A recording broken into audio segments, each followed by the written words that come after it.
Can't hear you. I can't hear you. Stop. No, I've got to be somewhere, my friend. Yeah, I know, but do you see where we're coming from? Because you've seen us, you've turned around and you've walked away. No, I've gone the wrong way. You've gone the wrong way? Right, okay. Where have you got to go? That's none of your business, my friend. I'm just talking to you, mate. Just talking to you. Outside the BBC, Autistic Audit was filming when two officers claimed he matched a description. With no clear offence or proof, the lead officer demanded his name, guessed he was Christopher Green, and even said it out loud, a privacy breach. When the auditor refused, the officers escalated with shouting and threats of custody. No evidence, no legal grounds, just intimidation that he was arrested, but in court, he won. A clear message: abuse of power has consequences.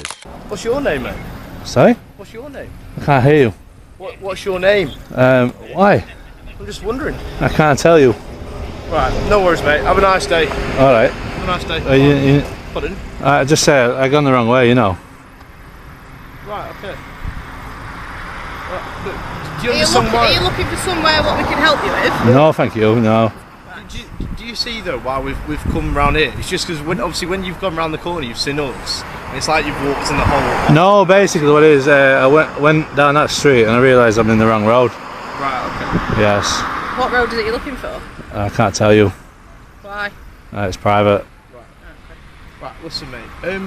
So because of obviously your demeanour and the way that you've turned around the corner, it's almost like you're trying to avoid us. No, definitely not. I'm not running. I know. But from me, it looks like you're trying to avoid us. All right. Really? It did do, yeah. No, definitely not. So look, that's my grounds. So under Section 23 of the Misuse of Drugs Act, I'm going to detain you for the purpose of search. The officer keeps questioning the auditor, but every request is lawfully refused. He backs off with a "have a nice day," then seconds later detains him under Section 23 of the Misuse of Drugs Act. Nothing had changed. No new evidence, no new suspicion, just the officer deciding that walking the wrong way was reason enough for a stop and search. The auditor explains he'd simply taken the wrong street, but the officer claims it was avoidance and uses that as his grounds. Avoidance alone isn't suspicion, and inventing reasons after the fact is a blatant abuse of stop and search powers. Trying to avoid us, and obviously. Sorry, I misheard that. You're gonna what? Sorry. All right. So my name's PC Cliff. Yeah. All right. I'm based at Blackpool Police Station. Yeah. So my grounds for this search under Section. Oh, you're gonna search me? Yeah, under Section. Really? 23, yeah. Really? Just hear me out. I'm going to explain to you Just why. hear me out, because I'm going to explain to you. All right. Yeah. So my grounds are when we walk round that corner. Yeah. You've seen us, and then you've turned around and you've walked back in a whole complete opposite direction. Okay. Yes. Which is a bit suspicious. Yes. It's a high drug use area. Under Section 23 of the Misuse of Drugs Act 1971, officers can only stop and search if they have reasonable grounds based on specific, objective facts about a person's behaviour or circumstances, not just the reputation of an area. Here, the auditor stopped when approached, spoke politely, and showed no signs of drug possession or criminal intent. If there had been genuine suspicion, his calm cooperation should have lowered it, not increased it. Instead, the officer leaned on the area's reputation as justification, a clear misuse of stop and search powers that turns law-abiding citizens into suspects simply for being in the wrong place. So basically, you're pulling me up you're searching me for misuse of drugs. So Section 23 Misuse of Drugs Act search. Yeah. Yes. So the reason why, as I said, is obviously because I've already told you this 3 times now. Yes. You've seen us. You've turned around. You've gone the whole opposite way. I've tried to interact with you, and you've carried on walking. I couldn't hear you. I said I can't hear you. I know. But when we've come closest, when my colleagues asked you. So you said you've turned around the wrong street. We've asked you what street it is, and you said you can't remember. So obviously that gives me grounds to believe that you might be carrying controlled substances on you. Now desperate to justify the search, the officer adds another flimsy excuse, claiming that the auditor not remembering the street name somehow strengthens suspicion. But forgetting a street name is common, especially if someone is unfamiliar with the area, distracted, or simply not paying attention. If this were valid grounds for detention, any tourist, delivery driver, or even local resident could be stopped and searched. This is pure confirmation bias, searching for any pretext to support a decision already made, rather than relying on genuine, objective suspicion. That's fair. Yeah, but what drugs are you going around the drugs route? Yeah, I am, because it's a high drug use area. Okay. So you just because I've gone down the wrong street, you're saying that I might be carrying drugs? No, not just that. It's the whole demeanour. All right. What? So I look chill, right? That gives me grounds to search you. You just put your phone down, take your hands out of your pocket, mate. You're not in any trouble. All right. No, but because basically the grounds are just because I turn down the street, turn around, You're searching me for drugs. And your demeanour with What's us. the demeanour though? It's like you don't want to speak to us. I don't have to, though, right? But no, you don't have to at all.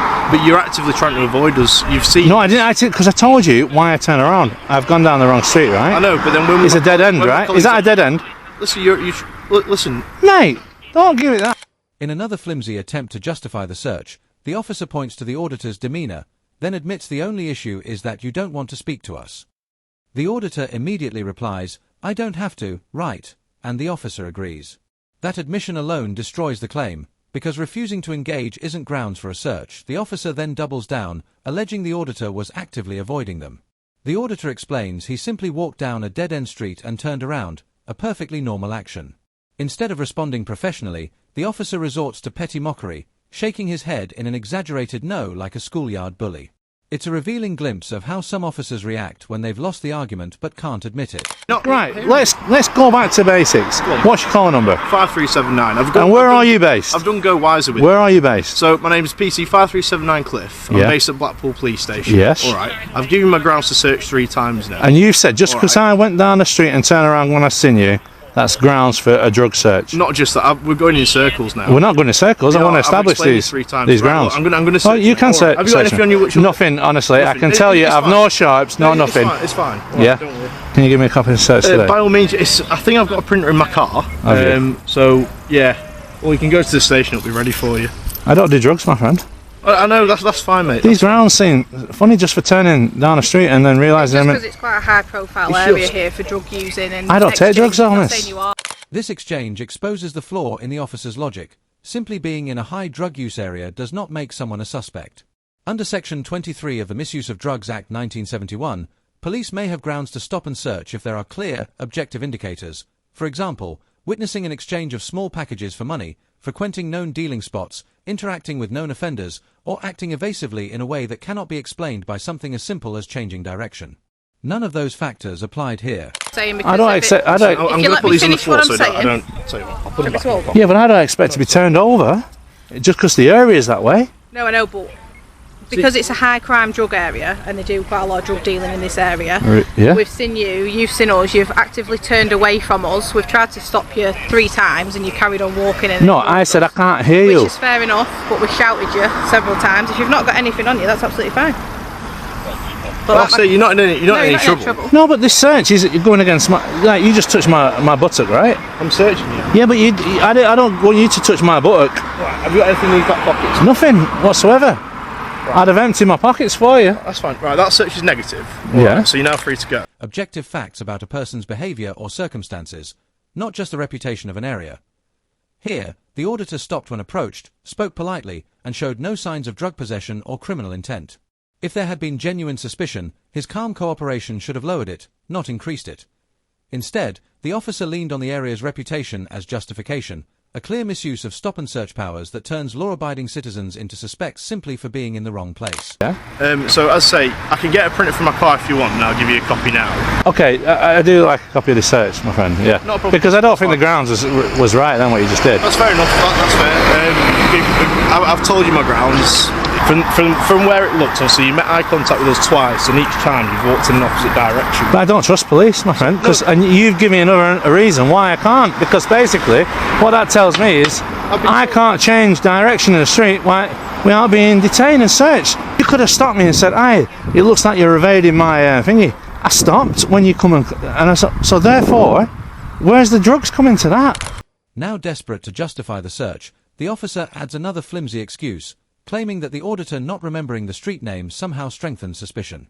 But forgetting a street name is common, especially if someone is unfamiliar with the area, distracted, or simply not paying attention. If this were valid grounds for detention, any tourist, delivery driver, or even local resident could be stopped and searched. This is pure confirmation bias, searching for any pretext to support a decision already made, rather than relying on genuine, objective suspicion. No drugs in that, my friend. Right, okay, look, you clearly don't agree with me, that's fine. Well, you've no evidence. Are you recording me, my friend? Pardon? Are you recording me? Yeah. How long has it been running? It's been running when I first came into contact with you. Really? Yeah. So, obviously, everybody can record in a public space, right? You know that? Yeah. There's no... I don't have an issue with you. No, but you can record me too, right? Yeah. But unfortunately, in your policy, you have to declare it at the earliest opportunity, really. The officer had been recording the entire time, before and during the search, without telling the auditor. That's not a small slip-up. It's a clear breach of College of Policing guidelines, which require officers to announce body-worn video at the earliest opportunity unless it would compromise safety or an investigation. This rule exists to protect both the public and the police by ensuring transparency. By failing to declare it, the officer denied the auditor the chance to know he was on camera, potentially affecting how he responded. Combined with the lack of valid grounds for the search, this is yet another lapse in basic accountability. This opportunity, I was trying to see kind of where you were going. You weren't really, but it is on. No, but we have walked. We've walked. I apologise. I haven't let you know. So yeah. Unfortunately, Cliff, I have to put this to my solicitor because I don't see the grounds like you do, and therefore I might have to make a civil claim against us. You know, I don't mean that in a disrespectful way. It's just this time I can't get back. You know. No, don't worry. Yeah. The auditor has strong grounds for a civil claim.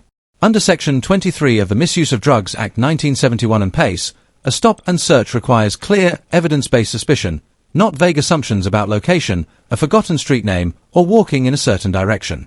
Here, no such evidence existed. The officer's shifting explanations only exposed the lack of legitimate grounds. Beyond the unlawful detention, there were procedural breaches, failing to announce his body-worn camera at the earliest opportunity and giving inconsistent reasons for the search. Such violations have led to compensation payouts of £2,200 to £10,000 in similar cases. Too often, people are treated as suspects for no reason, and without proper records, it's just their word against the police. That's it for today's video. If you found this breakdown useful, hit like, drop a comment, and subscribe. It helps me keep bringing you independent coverage.